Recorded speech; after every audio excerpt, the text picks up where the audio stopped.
Allez, les news de ce soir commencent par du basketball. Nouveau record pour Doncic. À seulement 21 ans, le meneur des Dallas Mavericks, Luka Doncic, est devenu dimanche le plus jeune joueur de l'histoire à inscrire un triple-double avec plus de 35 points, 15 rebonds et 15 passes. Un nouvel exploit pour le Slovène qui devient le 4e joueur à réaliser une telle performance. A perdu face à Chicago 101-107, mais il a été très bon, Luka Doncic. Alors, le meneur de Dallas a inscrit, pour être plus précis, 36 points, 16 rebonds et 15 passes. Des très bonnes marges de progression pour ce jeune Slovène. Il est jeune et il fait déjà beaucoup de belles choses. Hein. De très belles choses. Ouais. Eh bien, écoutez, ça va réjouir tous les fans de NBA. Et je sais que vous n'avez pas dormi cette nuit, vous avez suivi tous les matchs, Henri Jo. 3 matchs. Le match des Lakers face à Golden State, le match entre Brooklyn et Milwaukee, et puis Memphis face aux Suns de Détroit. Voilà. C'était bien? C'était bien. Oui, Doncic, dans la lignée des Européens qui ont brillé en NBA, Pau Gasol, l'Espagnol à l'époque, Toni Kukoc également, donc on n'est pas surpris. C'est un bon garçon, mais attendons. Sans oublier Dirk Nowitzki, oui, qui lui aussi évoluait du côté de Dallas. L'Allemand Dirk Nowitzki qui a été plusieurs fois All-Star dans cette ligue américaine. On n'oublie pas Tony Parker également, le Français. Donc, ça arrive bien de voir les Européens briller comme ça en NBA. Très bien. Allez, on va parler du mondial de handball. Le Cap-Vert perd sur tapis vert. Le Cap-Vert a été contraint dimanche de déclarer forfait pour son match contre l'Allemagne. La raison, il ne comptait plus suffisamment de joueurs disponibles.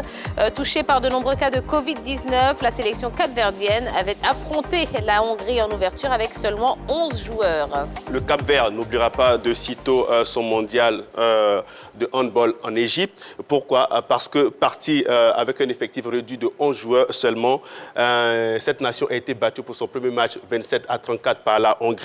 Et puis le Cap-Vert a dû déclarer forfait pour la seconde rencontre face à l'Allemagne pour cause de coronavirus. Il y a eu des joueurs de cette équipe qui ont été testés positifs à cette maladie. Cette multitude de coups durs va emmener finalement les responsables de cette sélection à se retirer définitivement de la compétition. Ça a été annoncé hier lundi, alors qu'aujourd'hui, ils devaient prendre part à leur 3e rencontre face à la formation de l'Uruguay. Donc, ils vont perdre sur tapis vert face à l'équipe de l'Uruguay. Ce coup dur, c'est un véritable coup dur pour ce pays qui avait véritablement à cœur de faire bonne figure face, je dis, pour ce premier mondial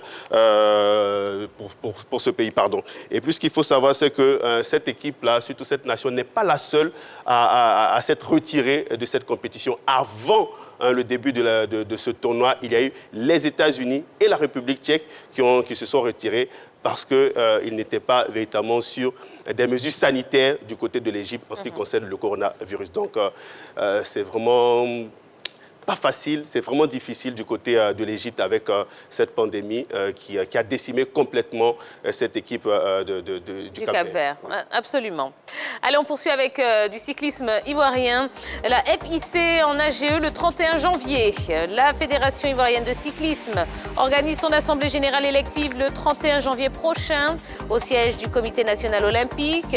Avant la date indiquée, le président sortant, Alakwame Jean-Marie, présentera son bilan, Yellow. Oui, alors cette AG sera l'occasion de dresser le bilan moral et financier de la Fédération ivoirienne de cyclisme lors de la saison 2020 et de donner la date de l'ouverture de la saison 2021. Surtout que l'année 2020 n'a pas été très abordable pour cette fédération-là parce que sur une trentaine de courses, 2 seulement ont été courues. Il s'agit du championnat national sur la route à San Pedro et le Grand Prix de la Renaissance Club d'Abidjan couru le 27 décembre à Abidjan. Hormis ces 2 courses-là, il n'y a pas eu de course sur le plan national. Donc, il y en a 28 courses qui n'ont pas pu être exécutées, bien évidemment, à cause de la crise sanitaire de coronavirus. Donc, on espère que la Fédération ivoirienne de cyclisme pourra bien mettre en place son nouveau calendrier. Vu la recrudescence aussi des cas de coronavirus en Côte d'Ivoire, on espère véritablement que pour cette saison 2021, là, la Fédération ivoirienne de cyclisme pourra commencer ses activités. Voilà. Allez, on ouvre notre page football à présent. Atlético, la suspension de Tripper confirmée par la FIFA. La FIFA a confirmé lundi la suspension pour 10 semaines du latéral de l'Atlético Madrid, Kieran Tripper, pour une histoire de paris illicite autour de son transfert.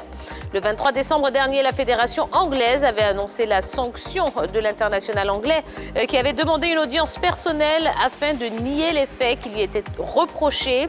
Selon les médias britanniques, l'ancien joueur de Tottenham aurait donné des informations sur son futur transfert à l'Atlético Madrid à des amis qui auraient alors parié sur le sujet. Oui, il ne reviendra que sur les pelouses à partir du 28 février 2021. Il loupera 8 matchs du championnat ainsi que le match aller des 8e de finale de la Ligue des Champions face à Chelsea. C'est la grande sanction que subira Tripper. Bien évidemment, selon le code de l'éthique de la FIFA, il est formellement interdit à tout joueur de pouvoir faire des défis par rapport à leurs différents transferts, vu que ça relève de la confidentialité. Donc, il a fait appel, selon une source du club, il a fait appel au TAS pour un allègement de sa sanction. On attendra la décision du TAS finalement. Voilà, il est interdit aux joueurs de parier, de parier. Voilà, c'est ça. Ça va au-delà d'une affaire de simple défi. Il leur est interdit formellement de parier. Et voilà. Il y a eu le même scandale au niveau du handball en France, avec les frères Karabatic. Les frères Karabatic. Il y a eu un pari de ce type-là. Bon, malheureusement, ça arrive dans le sport. C'est interdit et la sanction qu'il subit est tout à fait méritée pour ce joueur-là. Voilà. Allez, Issa Hayatou à Abidjan en février. Ancien président de la Confédération africaine de football, dont il est aujourd'hui le président d'honneur. Issa Hayatou est annoncé en visite en Côte d'Ivoire le mois prochain dans le cadre du renforcement des relations en matière de sport entre la Côte d'Ivoire et le Cameroun. Oui, Issa Hayatou est le nouveau président d'honneur de la CAF, la Confédération africaine de football. Une institution qu'il a dirigée pendant 30 ans, il faut le savoir, entre 1988 et 2017. Il nous fait un honneur en venant nous visiter. Il dit lui-même qu'il vient présenter sa distinction à son grand frère, le président Alassane Ouattara. Il faut savoir que le ministre Paulin était au Cameroun il n'y a pas longtemps pour l'ouverture du CHAN. Les deux personnalités se sont rencontrées, elles ont échangé. Et la visite d'Issa Hayatou est prévue pour le mois de février, donc le mois prochain. On peut aisément deviner l'un des contenus des échanges pour la visite d'Issa Hayatou. Elle va certainement tourner autour de la candidature de Jacques Anouma à la présidente de la Confédération africaine de football. Jacques Anouma, on l'a dit, c'est la candidature ivoirienne. On suppose que le président Alassane Ouattara et Issa Hayatou vont certainement parler de cette candidature.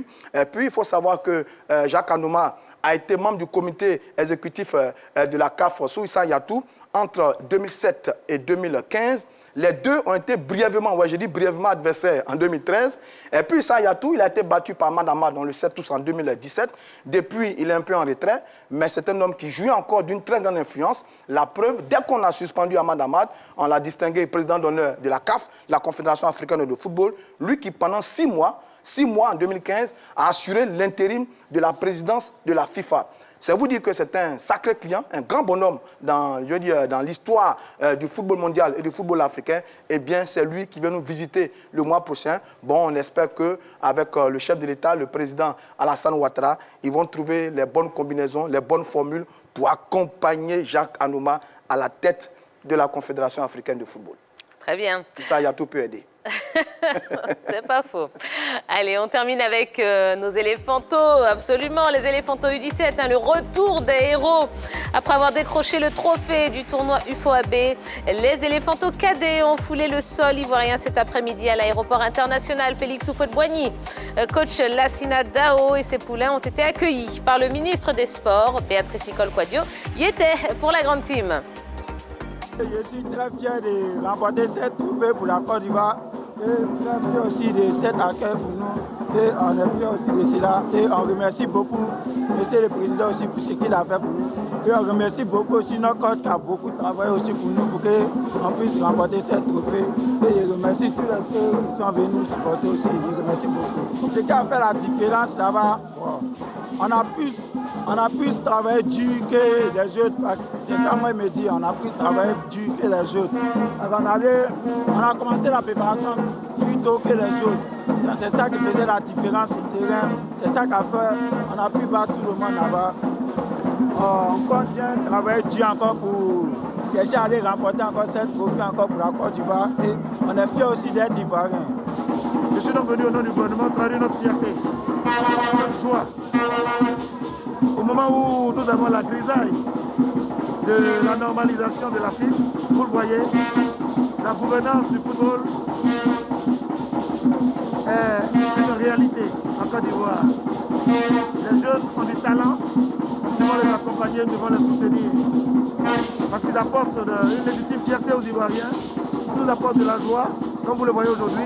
Et demain, nous sommes sûrs qu'au Maroc, en marge de l'Assemblée générale élective, où nous avons notre collègue, notre compatriote, l'ambassadeur Anoma qui est candidat, ils vont donc nous apporter la joie de la victoire à la CAN de 2017.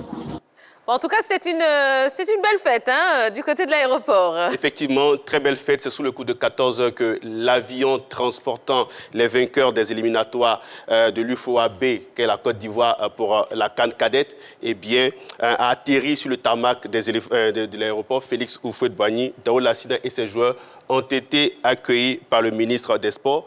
D'en haut, Paulet, par son déplacement à l'aéroport, a voulu traduire quand même la joie et la reconnaissance du gouvernement ivoirien et du peuple de Côte d'Ivoire à cette équipe qui s'est brillamment qualifiée pour cette cadette. Ce qu'il faut savoir, c'est que Daoud Lassina et ses Paulet ont survolé quand même ces éliminatoires de la zone UFOA-B. Eh bien, c'est 4 matchs disputés, c'est 4 victoires, c'est 8 buts inscrits, c'est 3 encaissés avec en prime une médaille d'or et puis un trophée remporté, sans oublier une qualification pour la Coupe d'Afrique des moins de 17 ans. C'est une sacrée performance voilà, pour cette équipe. C'est mérité et d'ailleurs, on les a vus en train d'esquisser des pas de danse au son des tam-tams du comité national de soutien aux éléphants. Il faut savoir aussi que cette équipe a été, avait à sa tête un homme, un champion d'Afrique 1992, Youssouf Fofana. C'est lui qui a conduit cette équipe-là à Lomé pour qu'elle puisse se qualifier pour la CAN cadette. Et donc, félicitations, bravo à eux. Et puis, on espère qu'au mois de juillet, ils iront, pourquoi pas, soulever le trophée du côté du Maroc pour cette CAN cadette. Eh bien, c'est tout ce qu'on leur souhaite et on sera vraiment très, très fiers et on va les accompagner autant que possible. Voilà, donc c'était vraiment un très, très beau rendez-vous. Le retour de nos héros, ouais, ils sont jeunes et ils n'ont pas démérité ce très, très bel accueil. C'est un bon succès qui va accompagner le président Sidi Diallo parce que c'est le résultat de son travail. Il avait sa place là, à l'aéroport pour les accueillir. Malheureusement, il est parti un peu trop tôt et il n'aura pas le temps de célébrer encore cette belle victoire. Peut-être l'occasion de penser à lui à ce moment, un moment où la Côte d'Ivoire est heureuse de ces jeunes footballeurs. Merci encore, président Sidi Diallo. Voilà.